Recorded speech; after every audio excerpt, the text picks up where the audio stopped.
Welcome to Weekend Exclusives. ఆంధ్రప్రదేశ్లోని గోదావరి నది పక్కన ఉన్న యానాంలో చేపల మార్కెట్ పేరు వినే ఉంటారు. ఇది పుదుచ్చేరి కేంద్రపాలిత ప్రాంతంలోని యానాం ప్రాంతంలో గోదావరి నదికి దగ్గరగా ఉండటం వల్ల చేపలకు ఎంతో ప్రసిద్ధి చెందింది. ఇక్కడ పులస, చీరమేను వంటి చేపలను కొనుగోలు చేయడానికి ప్రజలు ఎక్కడెక్కడో నుంచి వస్తూ ఉంటారు. ప్రస్తుతం వర్షాలు జోరుగా కురుస్తూ ఉండడంతో ఈ మార్కెట్ సందడిగా మారింది. ఈ మార్కెట్లో చేపల కొనుగోలు కోసం మాంసాహార ప్రియులు పెద్ద సంఖ్యలో తరలి వస్తూ ఉంటారు. ఆ వివరాలేంటో తెలుసుకుందాం పదండి. నమస్తే, నేను మీ ఆలి. మన గోదావరి నదీ ప్రవాహాల్లో దొరికే చేపలు చాలా టేస్ట్గా ఉంటాయి, అంతే డిమాండ్ కూడా ఉంటుంది. ఏదైతే ఇంకా ఆగస్టు మొదటి వారం నుంచే ఏదైతే పులస దొరుకుతుందో దానికోసం తెగ వెతికేస్తూ ఉంటారు. ఏదైతే ఎర్ర సముద్రంలో దొరికే ఈ పులసల కోసం వేటాడుతూ ఉంటారు. ముఖ్యంగా ఏదైతే యానంలో దొరికే చేపలు ఏదైతే ఉన్నాయో చాలా డిమాండ్ కూడా ఉంటుంది. కానీ ఇక్కడ ప్రాంతం వాసులు మాత్రం ఏదైతే వేలంపాట ద్వారా ఇక్కడ చేపలు కొంటుంటారు. కానీ అనేక రకమైన చేపలు ఇప్పుడు ఈ ఎర్ర సముద్రంలోనే, ఈ ఎర్ర గోదావరిలోనే దొరుకుతాయని ఆ గోదావరిని తీసుకొచ్చి ఒడ్డిన తర్వాత వేలంపాట పెడుతుంటారు. అసలు ఈ వేలంపాట ఎలా ఉంటుంది, సో ఇక్కడ చేపల రేట్లు ఎలా ఉన్నాయి, వాజ్ ది స్టోరీ.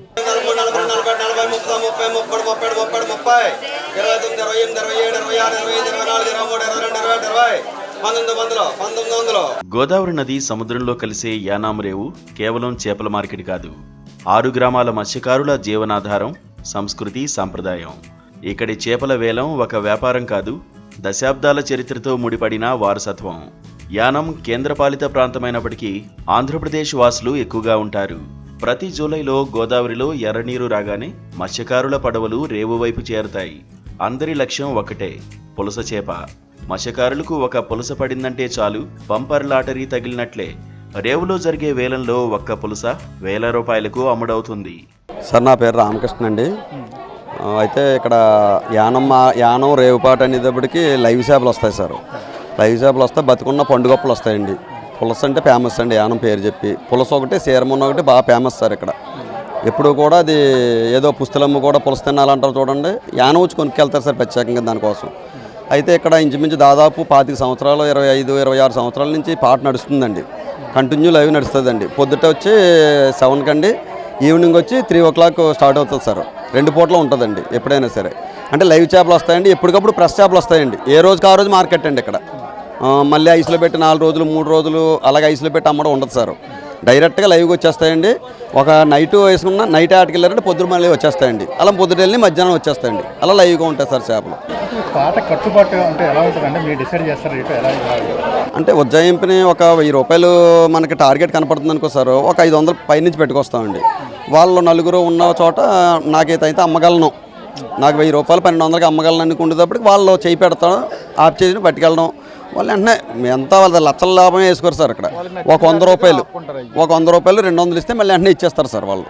అంత దీన్ని అమ్ముకొని ప్రత్యక్షంగా పరోక్షంగా అంటే ఎంతమంది ఆధారపడి బతుకుతున్నారు? ఇంచుమించు మత్స్యకారులందరూ కూడా ఫిషింగ్ ఇక్కడికే తీసుకొస్తారండి. వ్యాపారస్తులు కూడా దాదాపు ఒక 300-200 మంది పైన ఇక్కడ వచ్చి బిజినెస్ చేసుకుంటుంటారు సార్.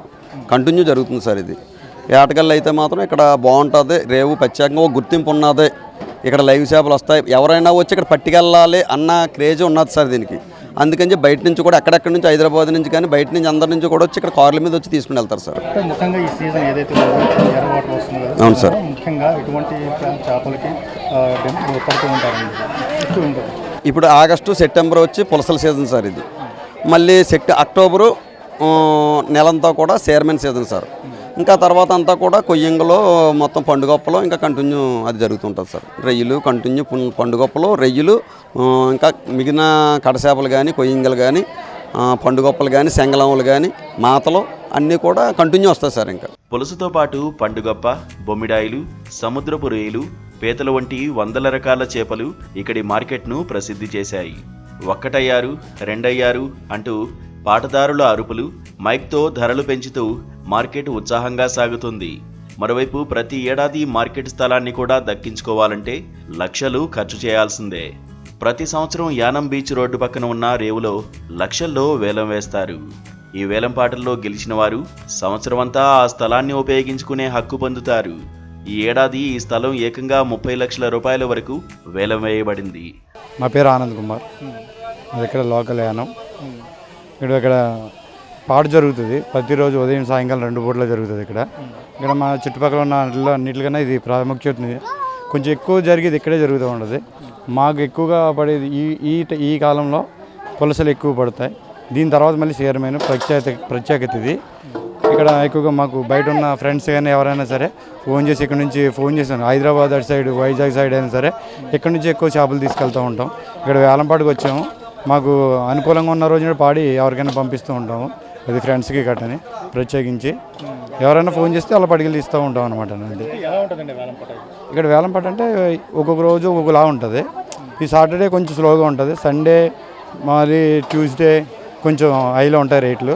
కానీ ఇక్కడ మిగతా ప్రాంతాల కన్నా ఇది కొంచెం రీజనబుల్ రేట్లో ఉంటాయి. ఇక్కడ ఎక్కువగా వస్తూ ఉంటాయి. 2 పూటలు కూడా జరుగుతుంది పాట. ఇక్కడ మార్నింగ్ 6:37 నుంచి స్టార్ట్ అవుతుంది, ఈవినింగ్ 2:30 ఆ టైం నుంచి స్టార్ట్ అవుతుంది. అలా సరదాగా వచ్చి పాడుకుంటూ తీసుకుంటూ వెళ్తున్నాం. ఇక్కడ ఎక్కువ పండు కప్ప.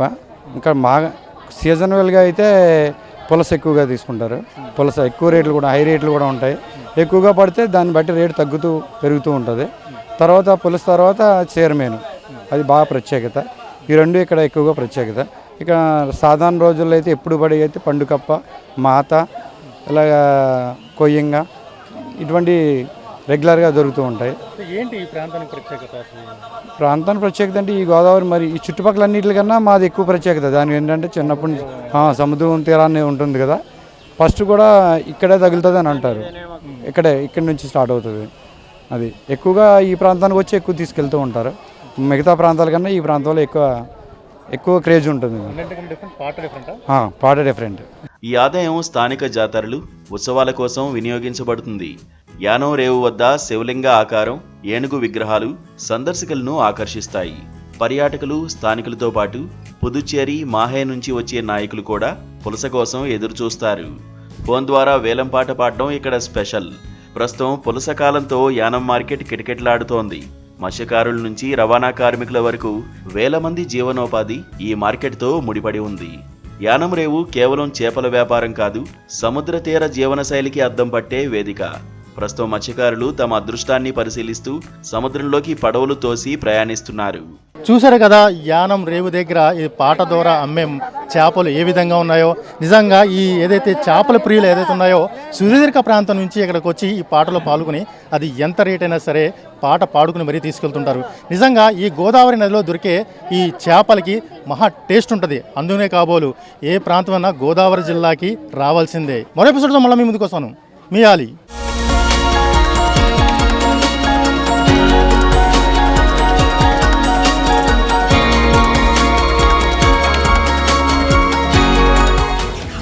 సప్లై మీదనే మార్కెట్ ఆధారపడి ఉంటుంది.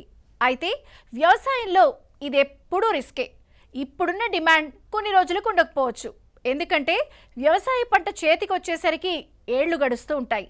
ఇలాంటి సందర్భాల్లో ఒకప్పుడు లాభాలు తెచ్చిన పంట తీరా చేతికి వచ్చేసరికి డిమాండ్ తగ్గిపోయి నష్టాల పాలవచ్చు.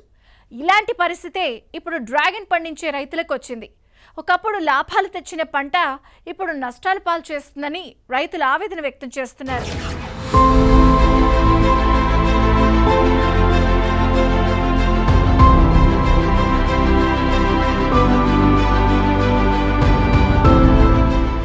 ఒకప్పుడు డ్రాగన్ ఫ్రూట్ అంటే గుండెల్లో గుబులు, ధరలు ఆకాశాన్ని అంటేవి. ఒక్క కాయ ధర 100 నుంచి 200 రూపాయల వరకు పలికేది. అధిక పోషక విలువలతో విదేశాల నుంచి దిగుమతి చేసుకునే ఈ పండు తెలుగు రాష్ట్రాల్లో సాగు పెరగడంతో స్థానిక మార్కెట్లో విస్తృతంగా దొరుకుతోంది. కానీ ఈ సాగు విస్తరణ మహారాష్ట్ర, కర్ణాటక రాష్ట్రాల నుంచి దిగుమతులు పెరగడంతో డ్రాగన్ ఫ్రూట్ ధరలు గణనీయంగా పడిపోయాయి. ఉభయ గోదావరి జిల్లాల్లో ఇప్పుడు ఒక్క కాయ 20 నుంచి 25 రూపాయలకి లభిస్తోంది. రోడ్లపై రాసులుగా పోసి ట్రాలీల్లో తక్కువ ధరకు అమ్ముతున్నారు. ఆరంభంలో డ్రాగన్ ఫ్రూట్ సాగు రైతులకు బంగారు గన్లా మారింది. ఎకరానికి 6 లక్షల వరకు ఆదాయం వచ్చేది. కానీ పెట్టుబడి 5 లక్షలకు పైగా ఉండటం, ధరలు పడిపోవడంతో ఇప్పుడు లాభాలు 2-3 లక్షలకు పరిమితమయ్యాయి. దీంతో కొంతమంది రైతులు నష్టాలను ఎదుర్కొంటున్నారు.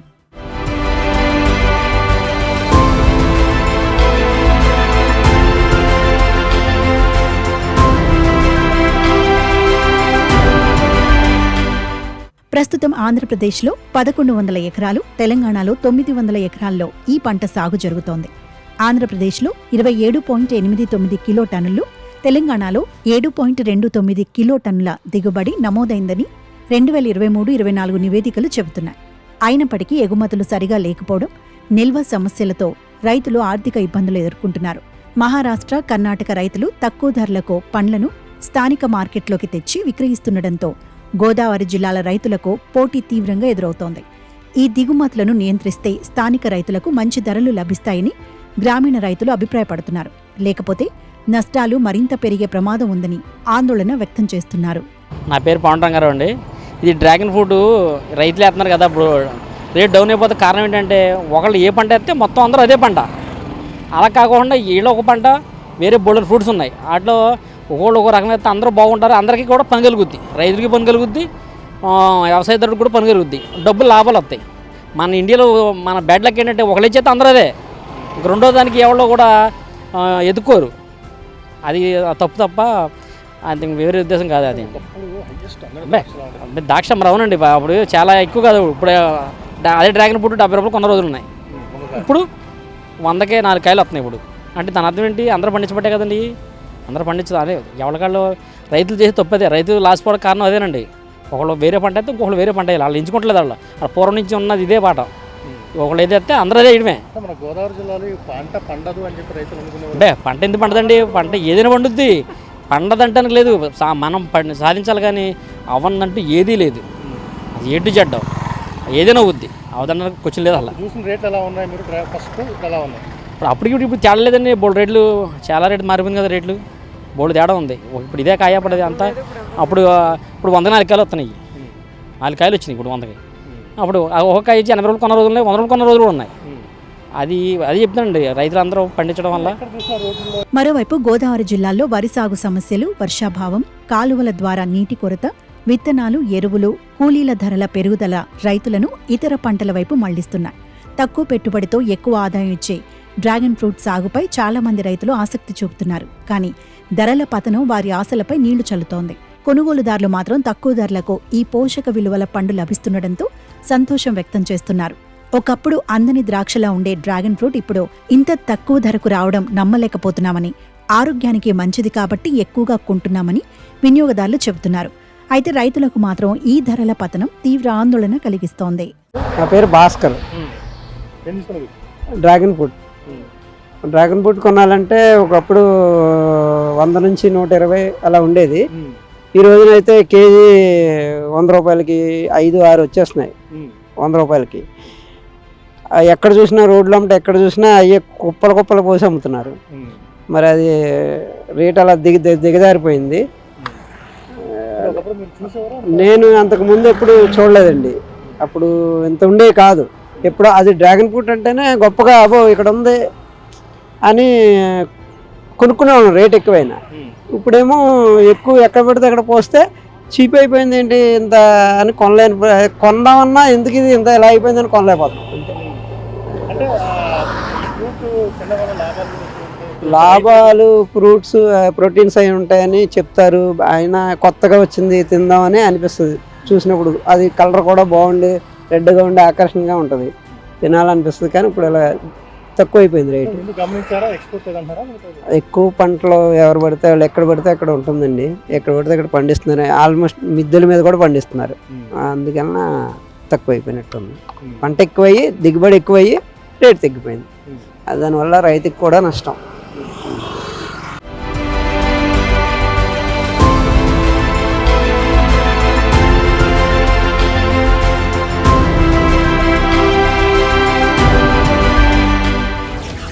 కళాశాల, యూనివర్సిటీ జీవితంలో ఒక్కో దశలో ఒక్కోటి మనతో అనుబంధాన్ని పెనవేసుకుని ఉంటాయి. అక్కడి నుంచి చదువుకుని మనం బయటికి వెళ్ళిపోతాం, కానీ ఆ గురుతులు అక్కడే సజీవంగా నిలిచిపోతాయి. ఆ ప్రాంగణాల్లోని చెట్టు పుట్టతో మనకెన్నో జ్ఞాపకాలుంటాయి. జేఎన్టీయూలో కూడా అలాంటి ఓ అద్భుతమైన చెట్టు ఉంది.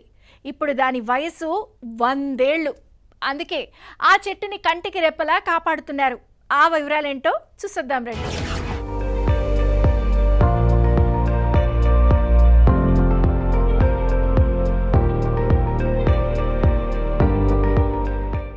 లక్షల మంది విద్యార్థుల జీవితాలను తీర్చిదిద్దే ఉన్నత విద్యాలయం అది. ఆ విద్యా సంస్థ ఏర్పాటుకు ముందే అక్కడ ఓ చెట్టు ఉంది. ఇప్పుడది పెరిగి మహావృక్షమైంది. ఆ విద్యాలయం స్థాపించి 80 ఏళ్లు పూర్తి కాగా ఆ చెట్టు పుట్టి 100 ఏళ్లు దాటింది.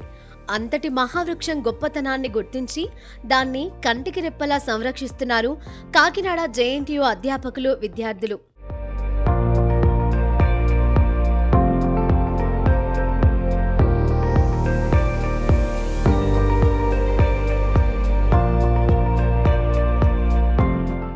జవహర్లాల్ నెహ్రూ విశ్వవిద్యాలయం ప్రాంగణంలో 100 ఏళ్ల నాటి వటవృక్షం అబ్బురపరుస్తోంది. వైస్ ఛాన్సలర్ ఛాంబర్కి ఎదురుగా ఆకాశమంతు ఎత్తు ఎదిగిన మహావృక్షం అక్కడికి వచ్చిన వారికి దర్శనమిస్తుంది. చెట్టు గొప్పతనాన్ని గుర్తించి ప్రత్యేకంగా సంరక్షిస్తున్నారు. పూర్వపు ఇన్ఛార్జ్ వీసీ మురళీకృష్ణ జేఎన్టీయూకేలో కొంతకాలం కింద సుమారు 60 సంవత్సరాల పైబడిన చెట్లను 6 గుర్తించారు. హెరిటేజ్ ట్రీలుగా వాటిని గుర్తించి వాటి సంరక్షణకు ఒక్కో చెట్టుకు 2,500 రూపాయల పెన్షన్ను ఇచ్చే ఏర్పాటు చేశారు. అలా చెట్టుకు కేటాయించిన పెన్షన్ డబ్బులతో సంబంధిత చెట్టు పరిరక్షణకు, దాని గుర్తింపు కోసం ఉపయోగిస్తున్నారు.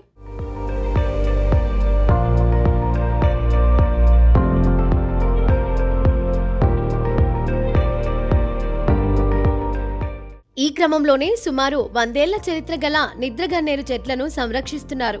ఈ చెట్టు శాస్త్రీయనామం, ఇతర ప్రయోజనాలు వివరిస్తూ బోర్డు సైతం ఏర్పాటు చేశారు. సుమారు 60 రకాల పక్షులు, ఇతర జీవులు దీనిపై జీవిస్తూ ఉంటాయని చెట్టు చరిత్రను తెలియజేస్తూ బోర్డు, అలాగే దాని పూర్తి వివరాలు సాంకేతిక సహాయంతో చూసేందుకు QR కోడ్ అమర్చారు. QR కోడ్ను స్కాన్ చేయగానే ఆ చెట్టు వివరాలన్నీ కనిపించేలా ఏర్పాటు చేశారు. నమస్కారం అండి. నేను principal university college of engineering Kakinada. ఇక్కడ మా క్యాంపస్లో ట్రీస్ చాలా ఉన్నాయి, తెలిసిందే అందరికీ. మాకు మ్యాంగో గ్రోవ్ మెయిన్. తర్వాత ఇక్కడ స్పెషాలిటీ ఇంకోటి ఏంటంటే, మన క్యాంపస్లో 80 ఇయర్స్ అబవ్, 80 to 100 రఫ్గా ఎస్టిమేషను ఏజ్ ఉన్న నిద్రగన్నేరు చెట్టు అనేది ఒకటి ఉంది. సో అది ఎప్పటి నుంచో, నేను ఇక్కడ స్టూడెంట్ని, ఇక్కడ మేము ఉన్నప్పటి నుంచి ఉంది, అంతకుముందు నుంచి చాలా కాలం నుంచి కూడా ఉంది. Rough age just 80 to 100 years ఉండొచ్చు అని ఒక రఫ్ ఎస్టిమేషను. సో ఈ చెట్టు ఇక్కడ ఉండటం వల్ల మనకి ఎన్విరాన్మెంట్కి కానీ, తర్వాత స్టూడెంట్స్ కూర్చొని ఇక్కడ సమావేశం జరుపుకోవటానికి కానీ ఇలా ఉపయోగపడుతూ ఉంది. ఈ చెట్టు ఏరియాకి చుట్టూ కూడా మనకి ఒక కూర్చొని సమావేశాలు పెట్టుకోవటానికి, స్టూడెంట్స్ డిస్కస్ చేసుకోవడానికి వీలుగా ఏర్పాటు చేయటం జరిగింది కాలేజీలో. సో తర్వాత ఈ చెట్టుకు కూడా దాన్ని బాగా దాని పోషణ కానీ, దాన్ని కేర్ చేయటం కానీ కాలేజీ నుంచి కానీ, యూనివర్సిటీ నుంచి కానీ జరుగుతుంది. సో ఈ చెట్టు ఇక్కడ క్యాంపస్లో ఉండటం వల్ల మనకు బాగా అడ్వాంటేజ్ వస్తుంది, ఎన్విరాన్మెంట్ పరంగా కూడా బాగా హెల్ప్ అవుతుంది. ఇక ఈ 100 ఏళ్ల చరిత్ర ఉన్న చెట్టు కింద చాలా మంది విద్యార్థులు కూర్చొని విశ్రాంతి తీసుకోవడం, కలిసి చదువుకోవడం చేస్తూ ఉంటారు.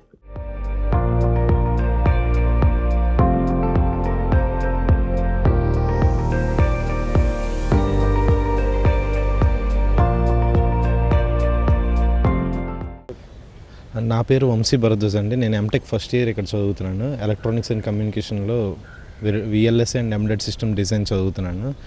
ఇక్కడ మా డిపార్ట్మెంట్ పక్కన ఉన్న ఈ చెట్టుని నిద్రగన్నేరు చెట్టు అంటారు, ఇంగ్లీష్లో రెయిన్ ట్రీ అంటారు.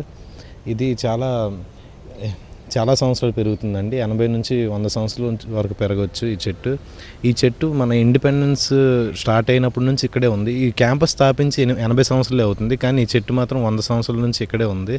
సో ఇది సింబలిజం ఆఫ్ నేచర్. అంటే ఈ చెట్టుని ఇక్కడ ఇంతవరకు ఎప్పుడు కూడా, అంటే నేచర్ని ఎంకరేజ్ చేయడానికి ఈ JNTU క్యాంపస్ చూసింది. సో ఈ చెట్టు ఇక్కడే 100 సంవత్సరాల నుంచి ఉంది. సో ఈ చెట్టుకి ప్రతి సంవత్సరం, ప్రతి నెలకు కూడా 2,500 పెన్షన్ కూడా వస్తుంది to maintain the nature in the JNTU campus. మేమందరం ఇక్కడ కూర్చుని చెట్టు కిందే విశ్రాంతి తీసుకోవడం, అంటే ఎప్పుడైనా ఖాళీ సమయాల్లో వచ్చి ఇక్కడే ఉండి ఎంజాయ్ చేయడం, ఇంకా చదువుకోవడం కూడా జరుగుతుంది. ఇలాగే ఈ రోజుల్లో ఈ చెట్లు నరికేసే ఈ రోజుల్లో ఇలాంటి 100 సంవత్సరాలు ఉన్న చెట్టుని మనం ఇలా గుర్తించడం మనకి ఎంతో. ఇక ఈ నిద్రగన్నేరు చెట్టు దగ్గర ఏర్పాటు చేసిన బోర్డులో సుప్రీంకోర్టు తీర్పును వివరించారు. దీని ప్రకారం ఒక్కో చెట్టు విలువ ఏడాదికి 75,000గా నిర్ణయించారు. ఆ ప్రకారం JNTUKలోని 100 ఏళ్ల నాటి నిద్రగన్నేరు చెట్టు విలువ 75 లక్షలుగా ఉంటుందని పేర్కొన్నారు. JNTUK అఫిలియేటెడ్ కాలేజీల నుంచి సర్టిఫికెట్ల కోసం ఎందరో విద్యార్థులు, సిబ్బంది వచ్చి ఈ చెట్టు కిందే సేద తీరారు. అలాగే వివిధ రకాల పక్షులకు ఈ మహావృక్షం ఆవాసంగా కూడా మారింది.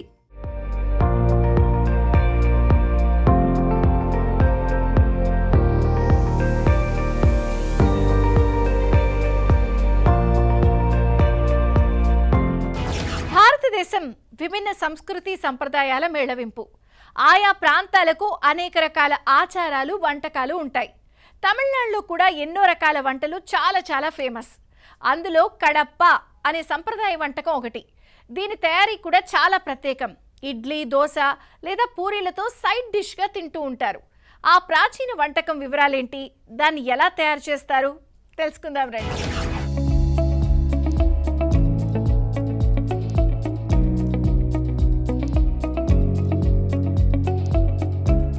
కుంభకోణంలో ఆలయాలు ఎంత ఫేమస్సో ఇక్కడ కుంభకోణం డిగ్రీ కాఫీతో పాటుగా స్పెషల్గా అందరూ చెప్పుకునేటువంటి ట్రెడిషనల్ ఐటమ్ కడప్ప.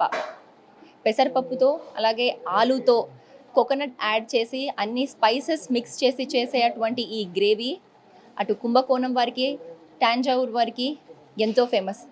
ఇక్కడ ఉండేటువంటి వారు ప్రతిరోజు ఇక్కడ వాళ్ళ భోజనంలో దాన్ని చేర్చుకుంటుంటారు. ఆదికుంభేశ్వర ఆలయం పక్కన షాపింగ్ స్ట్రీట్లో నడుస్తూ ఉంటే ఒక చిన్న హోటల్ కనిపిస్తుంది. ఈ హోటల్ పేరు మంగళాంబికై విలాస్. 100 సంవత్సరాలు అయినా కూడా ఇక్కడ కాఫీతో పాటుగా ట్రెడిషనల్ కడప డిష్ కూడా సర్వ్ చేస్తుంటారు. దోశతో, ఇడ్లీతో, రోటీస్తో, రైస్కి ఈ కడప అనే డిష్ సర్వ్ చేస్తుంటారు. ఈ గ్రేవీ వారంలో 2 సార్లు మాత్రమే చేస్తారు. అందుకే ఈ డిష్ చాలా డిమాండ్లో ఉంటుందని చెప్పొచ్చు. అసలు ఈ డిష్ ఎలా చేస్తారు, ఎటువంటి ఇంగ్రీడియంట్స్ వేస్తారు, ఎందుకు ఈ కుంభకోణంలో కడప్ప అనే డిష్ ఫేమస్ అడిగి తెలుసుకుందాం షెఫ్ని. భారత్లో ఉండే రకరకాల వంటకాలు సంస్కృతి సంప్రదాయాలను తెలుపుతాయి. అలాగే తమిళనాడులోని తంజావూరు ప్రాంతంలో ఒక స్పెషల్ వంటకం ఉంది. అదే కడప్ప. వినడానికి ఒక ప్రాంతం పేర్లా అనిపించిన తంజావూరులో ఇది చాలా ఫేమస్. తంజావూరు బ్రాహ్మణుల ఇళ్లలో తరతరాలుగా వస్తున్న అలనాటి వంటలలో ఒకటి. కడప్ప వంటకం తమిళ బ్రాహ్మణ కుటుంబాలలో ఆవిర్భవించింది. పూర్వం దేవాలయాల ప్రసాదంగా కూడా దీన్ని వండేవారు. ఈ కూరలో ఉండే పప్పు, కొబ్బరి, బంగాళదుంపల మిశ్రమం ద్వారా తీపి, మసాలా వాసన అన్నీ కలిపి ఒక అరుదైన రుచిని అందిస్తాయి. వణకం, ఎన్ పేరు రత్నవేల్. నా పేరు రత్నవేలు. కడప్ప అనే వంటకం వారంలో 2 రోజులు మాత్రమే వండుతాం. ఒక్కో ఏరియాలో ఒక్కో విధంగా ఈ కడప్పను తయారు చేస్తారు. కొందరైతే హోటల్ నుంచి పార్సిల్ కూడా తీసుకెళ్తారు. పెసరపప్పుతో ఈ కడప్ప వంటకాన్ని తయారు చేస్తాం. కడప్పను తినేందుకు చాలా మంది కస్టమర్లు హోటల్కు వస్తుంటారు. ఈ వంటకంలో ముందుగా కొబ్బరి, పచ్చిమిర్చి, జీలకర్ర, మిరియాలు, అల్లం వెల్లుల్లిని వేసి మెత్తగా పేస్ట్ చేస్తాం. ఆ తర్వాత ప్యాన్లో నూనె వేసి తాలింపు వేస్తాం. అది వేగిన తర్వాత ఉల్లిపాయలు, క్యారెట్స్, బఠానీ, ఉడకబెట్టిన పెసరపప్పును వేసి కాసేపు మళ్ళీ వేగించాలి. ఆ తర్వాత ముందుగా గ్రైండ్ చేసిన మసాలా పేస్ట్ వేసి తక్కువ మంటపై ఉడికించాలి. ఉడికించిన బంగాళదుంప ముక్కలు వేసి కలపాలి. తగినంత నీళ్లు పోస్తే బాగా ఉడుకుతుంది. చివరిగా ఉప్పు, పసుపు వేసి మూత పెట్టి మరో 2 నిమిషాలు ఉడికించాలి. అంతే, అద్భుతమైన కడప వంటకం సిద్ధమవుతుంది. ఈ వంటకంలో కొబ్బరి పేస్ట్ కమ్మనిదనం, పప్పు ఇచ్చే మెత్తదనం, టేస్ట్లు ముఖ్య పాత్ర పోషిస్తాయి. కడప వంటకం తరతరాలుగా తంజావూరు బ్రాహ్మణ వంటకాల్లో భాగంగా ఉంది. తమిళనాడులోని ఈ వంటకం ప్రసాదంగా వడ్డిస్తారు. అంతేకాదు, వివాహాలతో పాటు కొన్ని శుభకార్యాల్లో కూడా దీనికి ప్రత్యేక స్థానం ఉంటుంది. తంజావూరు ప్రాంతంలోని సాంప్రదాయ బ్రాహ్మణ హోటల్లో, చెన్నైలోని కొన్ని సౌత్ ఇండియన్ స్పెషల్ రెస్టారెంట్లో కడప దొరుకుతుంది. இது இந்த தஞ்சாவூர் மாவட்டத்தில் மட்டும்தான் அது கிடைக்கும், வேறு எங்கேயும் வைக்க மாட்டாங்க. ஆனால் தஞ்சாவூர் மாவட்டத்தில் ஏதாவது ஒரு ஹோட்டலில் ஏதாவது ஒரு நாள் வச்சு தான் இருப்பாங்க. இந்த பிராமின்ஸ்லாம், பிராமின் ஹோட்டலில் இதெல்லாம் கிடைக்கும்.